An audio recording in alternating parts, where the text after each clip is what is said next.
तभी हेटर पानी में ड्रग्स मिला देता है और इन दोनों को पीने के लिए दे देता है। फिर लिंडसे उसे पी लेती है, लेकिन जेनी से पानी की गिलास नीचे गिर जाती है, जिसे देखकर हेटर उस पर काफी गुस्सा करता है और पानी को साफ करने के लिए टॉवेल लेने बेसमेंट में जाने लगता है। बेसमेंट में हेटर एक इंजेक्शन को फिल करता है। दूसरी तरफ लिंडसे जेनी से कहती है कि मुझे अजीब तरीके से थकान महसूस हो रही है। इससे हमें पता चलता है कि लिंडसे पर ड्रग्स का असर हो रहा है। अब जेनी लिंडसे की हालत देखकर काफी ज्यादा घबरा जाती है और हेटर को फिर से कॉल करने के लिए बोलती है, लेकिन हेटर इस बार भी उसकी बात इग्नोर कर देता है। तभी हेटर वो इंजेक्शन जेनी के गर्दन में लगा देता है, जिससे जेनी मौके पर ही बेहोश हो जाती है। फिर हेटर अपना ब्रेकफास्ट लेने लगता है। तभी जेनी और लिंडसे को होश आता है, जो खुद को हेटर के लैब में पाती हैं, जहां हेटर ने इनके हाथ और पैर को बेड से बांध दिया होता है। तभी इन्हें वहां पर एक और आदमी दिखाई देता है, जो वही ट्रक ड्राइवर होता है जिसे हेटर ने गन से शूट करके बेहोश किया था। अब वहाँ हेटर आ जाता है, जो उस ट्रक ड्राइवर को कहता है कि अब तुम्हारे मरने का टाइम आ गया है। ये कहकर हेटर उसके बॉडी में एक पॉइजन से भरा हुआ इंजेक्शन इंजेक्ट कर देता है, जिससे वो ट्रक ड्राइवर तड़प तड़प कर मर जाता है। फिर हेटर उस ड्राइवर की डेड बॉडी को अपने गार्डन में ले जाकर दफना देता है।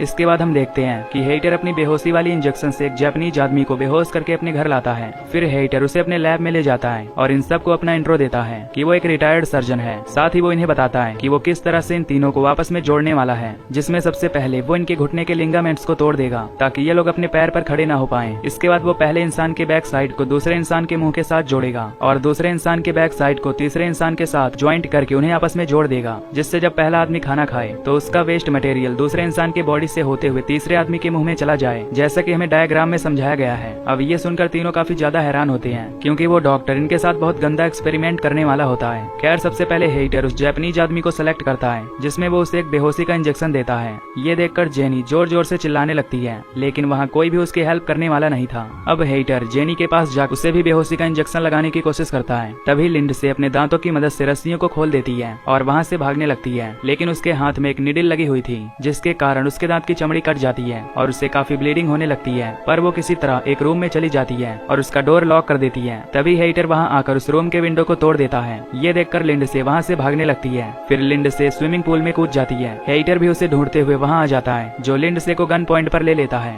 लेकिन लिंडसे पूल के नीचे से जाने लगती है। इसी बीच वहाँ की सभी लाइट्स ऑफ हो जाती हैं, जिसका फायदा उठाकर लिंडसे वहाँ से भागने लगती है। लिंडसे भागती हुई जेनी के पास पहुँचती है, लेकिन जेनी बेहोशी की हालत में थी, इसलिए लिंडसे उसे घसीटते हुए बाहर ले जाने लगती है। तभी हेटर जेनी पर पीछे से अटैक करके उसे बेहोश कर देता है। इसके बाद हेटर दोबारा से इन दोनों को अपने लैब में ले जाता है और इनका ऑपरेशन शुरू कर देता है। सबसे पहले वो इनके लिगामेंट्स को निकालता है और फिर वो लिंडसे और जेनी के जबड़े को बाहर निकाल देता है। इसके बाद वो मार्कर से इनके बैक साइड को पॉइंट करता है और काफी लंबी सर्जरी के बाद इन्हें आपस में जोड़ देता है। फिर हेटर अपने घर के उस टूटे हुए शीशे को फिक्स करवा देता है। अब हम देखते हैं कि हेटर का बनाया हुआ ह्यूमन सेंटीपीड फाइनली कंप्लीट हो चुका है। उन तीनों के जख्म अभी भी ठीक से भरे नहीं होते, पर हेटर जबरदस्ती उन्हें खड़ा करने की कोशिश करता है। सबसे आगे वो जापानीज आदमी होता है और उसके पीछे लिंडसे और लास्ट में जेनी होती है, पर हेटर इन्हें जबरदस्ती खड़ा करके इनकी फोटोज लेने लगता है। फिर वो इन तीनों को मिरर में दिखाता है, जिसमें ये लोग अपनी हालत देखकर रोने लगते हैं। फिर हेटर इन्हें पिंजरे में बंद कर देता है और इनके साथ जानवरों जैसा बिहेव करता है। अब काफी दिनों तक ऐसा ही चलता है, जहाँ हेटर उस जापानीज आदमी को एक कुत्ते की तरह खाना देता है। तभी वो जापानीज आदमी मौका पाकर हेटर के पैर को काट लेता है, जिससे हेटर गुस्से में उसे बहुत मारता है और कहता है कि अगर तुमने दोबारा ऐसा करने की कोशिश की तो मैं तुम्हें बुरी तरह मार डालूंगा। इसके बाद हेटर इन्हें ग्राउंड में ले जाता है और इनके साथ बुरा बर्ताव करता है। तभी जापानीज आदमी को तेजी से वॉशरूम लगता है, जिससे वो अपना वेस्ट छोड़ने लगता है। फिर वो वेस्ट लिंडसे के मुंह में चला जाता है और लिंडसे को मजबूरन उसे निगलना पड़ता है, जो कि इस मूवी का काफी घिनौना सीन होता है। अब एक दिन हेटर इनका चेकअप करता है, जिसमें उसे पता चलता है कि वो जापानीज आदमी ठीक है, पर लिंडसे को कॉन्स्टिपेशन हो गया है, क्योंकि लिंडसे उस आदमी का वेस्ट मटेरियल डाइजेस्ट नहीं कर पा रही थी, जबकि जेनी काफी कमजोर हो चुकी होती है। इसीलिए हेटर जेनी की जगह किसी दूसरे आदमी को सेट करने का प्लान बनाता है। तभी कोई हेटर के दरवाजे को नॉक करता है। हेटर दरवाजा खोलता है तो उसे 2 पुलिस ऑफिसर दिखाई देते हैं, जो लिंडसे और जेनी को ढूंढते हुए यहाँ आए थे, क्योंकि उनकी कार हेटर के घर से कुछ ही दूरी पर थी। अब हेटर इन्हें बताता है कि वो एक डॉक्टर है, जो अपने काम में काफी बिजी रहता है, जिसकी वजह से उसे बाहर जाने का टाइम नहीं मिलता, इसलिए ही उसे किसी के बारे में पता नहीं है। तभी हेटर ऑफिसर्स को पानी के लिए पूछता है, लेकिन वे ऑफिसर उससे कॉफी मांगते हैं, पर हेटर उसे बताता है कि मेरे पास केवल पानी ही मिल पाएगा, इसलिए तुम पानी पीकर ही जाओ। ये कहकर हेटर पानी लेने के लिए किचन में जाता है और पानी में ड्रग्स मिलाकर इनके पास लाता है। अब उनमें से एक ऑफिसर पानी पी लेता है, पर दूसरा ऑफिसर पानी नहीं पीता। हेटर जबरदस्ती उसे पानी देने लगता है, जिससे वो पानी की गिलास नीचे गिर जाती है। फिर हेटर टॉवेल का बहाना लेकर अंदर जाता है, जहाँ वो अपनी बेहोशी के इंजेक्शन लेकर वापस आता है, लेकिन तभी वो ऑफिसर उसके इंजेक्शन देख लेता है, जिससे हेटर अपनी सफाई देते हुए कहता है कि ये इंजेक्शन मैं खुद को लगाता हूँ, क्योंकि मुझे डायबिटीज है। ये सुनकर वो दोनों ऑफिसर यहाँ से चले जाते हैं। अब हेटर अपने लैब में जाता है, जहाँ उसे ह्यूमन सेंटीपीड नहीं दिखाई देता।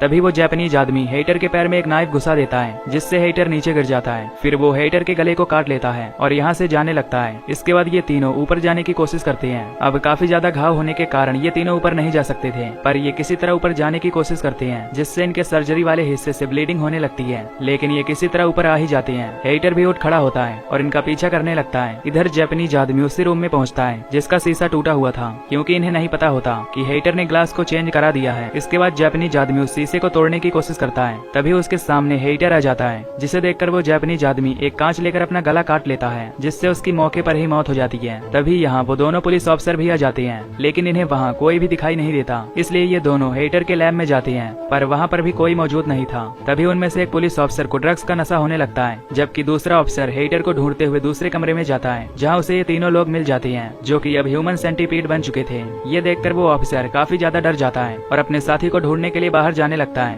तभी वो स्विमिंग पूल में देखता है कि उसके साथी को हेटर ने मार डाला है। तभी हेटर उसे भी शूट कर देता है, लेकिन वो ऑफिसर मरने से पहले हेटर को भी शूट करके मार डालता है। इधर जेनी भी अब अपना दम तोड़ देती है, जबकि लिंडसे अभी भी जिंदा होती है। और इसी के साथ इस मूवी का फर्स्ट पार्ट यहीं पर खत्म हो जाता है।